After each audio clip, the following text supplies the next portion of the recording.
حطي الصابونة في وسط البلح وارتاحي من أكبر مشكلة بتقابلنا كلنا. زي ما انت شايفاني كده حطيت الصابونة في وسط البلح.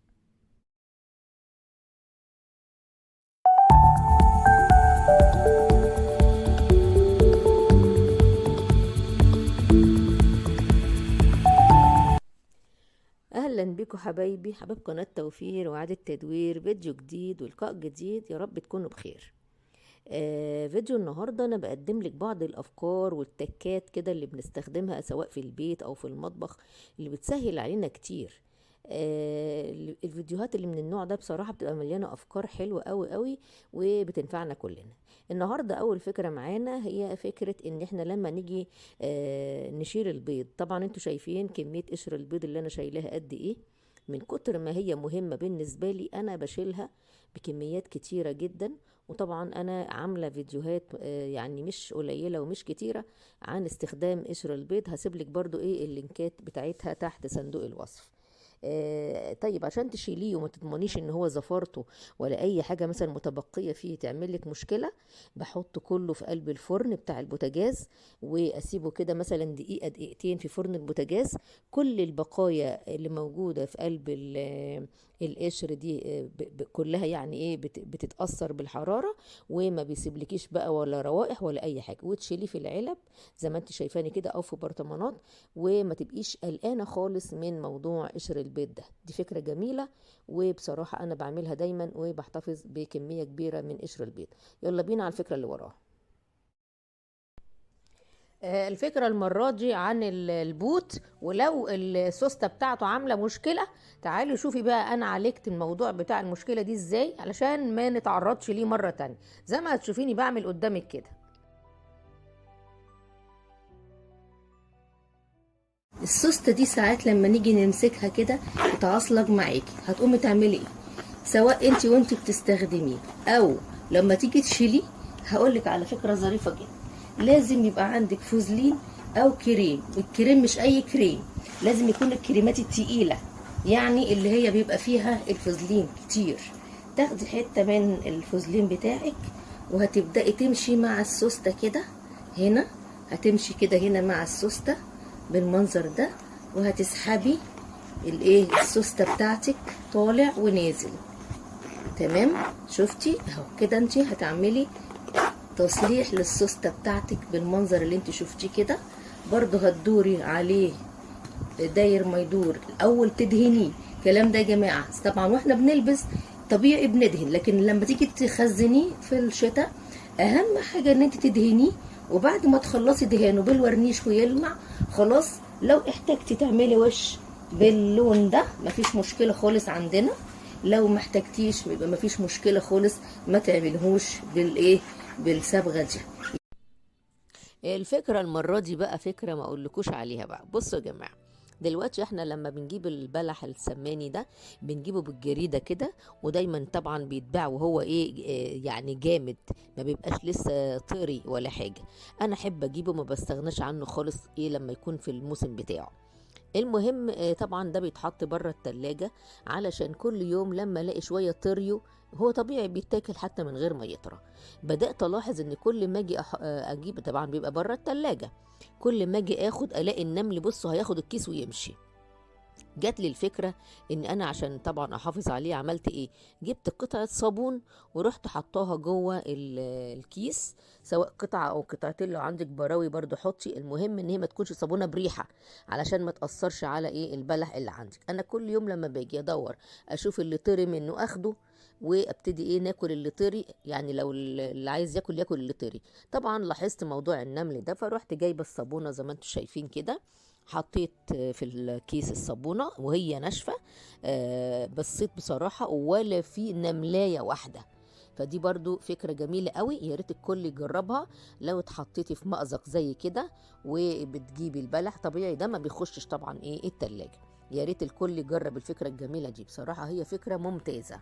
بصوا يا جماعة، من ضمن الأفكار برضو أنا هنا عندي مثلا أي إزازة قديمة مش عايزاها ببتدي أقطعها.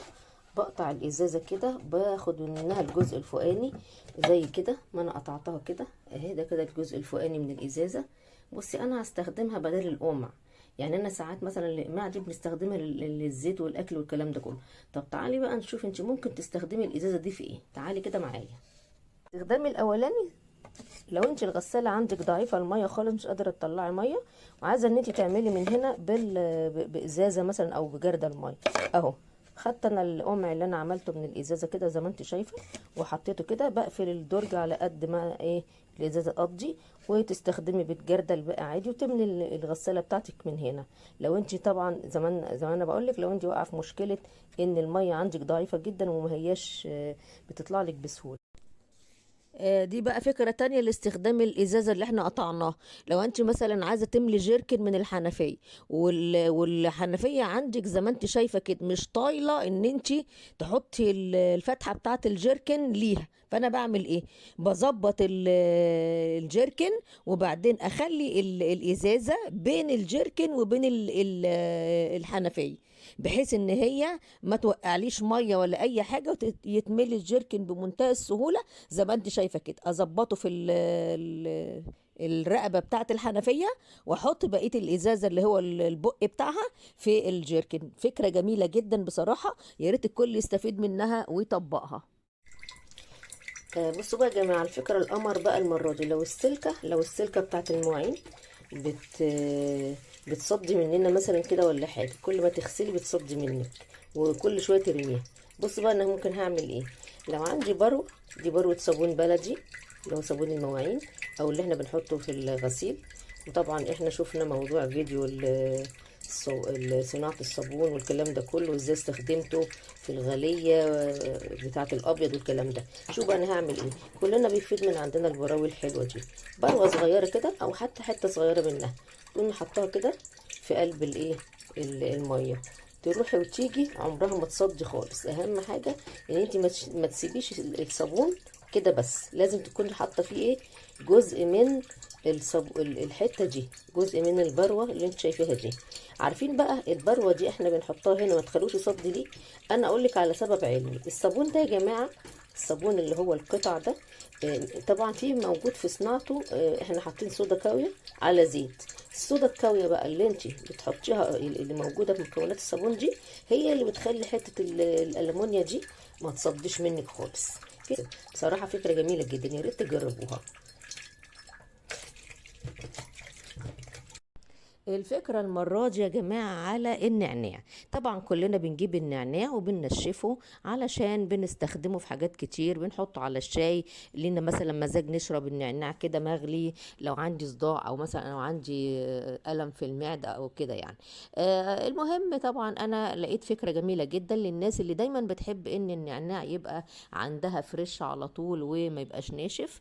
بتجيبي برطمان وتحط فيه كمية من المية مناسبة، وتجيبي العيدان بتاعة النعناع، ويفضل طبعا اللي بيبقى فيها الجذور من تحت كده، وتبدأي تحطيهم في المية اللي فيها السكر او الاسبرينة وتركنيهم. بصراحة بتروحي وتيجي عليه تلاقيها اخضر اخضر على طول. النعناع اللي انتوا شايفين اللي انا بصور ده كان عندي واخداه من الكمية اللي انا منشفاها، وفضل عندي مدة كبيرة جدا لحد لما خلص يا جماعة والله، وهو اخضر زي ما انتوا شايفين كده. فكرة جميلة، يا ريت الكل يعني يستفيد منها وينفذها، علشان يعني لو بتحبي ان انت تحصلي على النعناع دايما فريش وما يعني ما بتحبهوش وهو ناشف. فكرة جميلة، يا رب تجربوها وتعجبكم. بص حبايبي للفكرة الجميلة دي، دلوقتي انت لو فتحت علبة صلصة عادي زي اللي بنجيبها، مش برطمان او برطمان يعني، وعايزه ما تحطهاش في الفريزر، يعني احنا مش كل مره هنروح نحط في الفريزر ونيجي بقى ايه كل شويه نفك. هنعمل ايه؟ انا هنا كنت حاطه لها شويه زيت، بزود اهو قدامكم كده، بتحط لها يعني ايه مقدار مثلا 3 4 معالق زيت. وبعدين ما عادي يا جماعه، هو احنا بنقول الزيت غالي بس مش مشكله، لان احنا انت برضو في الاول وفي الاخر انت هتستخدمي ايه الزيت ده. يعني انت لما تيجي تاخدي بالمعلقه من الصلصه دي عادي خالص بتاخدي من الزيت، ما انت كده كده برضو بتحطي الزيت ده ايه في الاكل عندك يعني. بصوا يا جماعه زي ما انتم شايفين قدامكم كده اهو.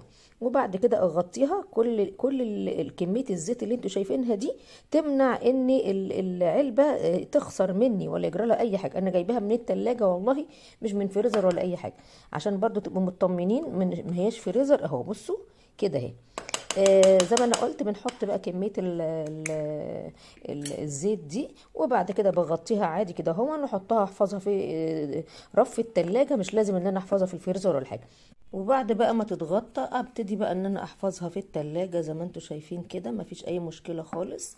واطلع منها في اي وقت ايه ان انا استغلها على طول واستخدمها، ما بتخسرش ولا حاجه. بتمنى الفيديو بتاع النهارده يعجبكم بكل افكاره، وكل الحاجات اللي قدمتها ان شاء الله تكون عجبتكم. والقاكم ان شاء الله في فيديو قادم واعمال جديده في اعاده التدوير والفنون اللي احنا بنقدمها. من فضلك لو انت مش مشترك في قناتي وصلت معايا لاخر الفيديو والفيديو عجبك، ما تنساش الاعجاب بالفيديو والاشتراك في القناه.